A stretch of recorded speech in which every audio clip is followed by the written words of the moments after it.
We have 18 and 20-year-olds coming into the Cup Series and making a mark. The fan base is getting older. We're not attracting the younger fan base that we need to move this sport forward into the next decade, into the next couple of decades. So my first thing would be to energize the teams, the PR people, the sponsors, to get out there and activate. All right, so Sunday's race was the Food City 500, a local grocery store chain, mostly in that area in Tennessee.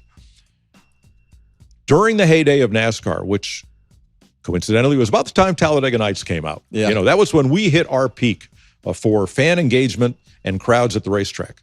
I remember going into a Food Lion in Bristol, Tennessee, and you couldn't push your cart down any aisle without knocking over a cardboard cutout of some driver hawking something. Right. You couldn't go in a supermarket without knowing about NASCAR. It was everywhere. And I can't blame COVID. I can't blame the sponsors.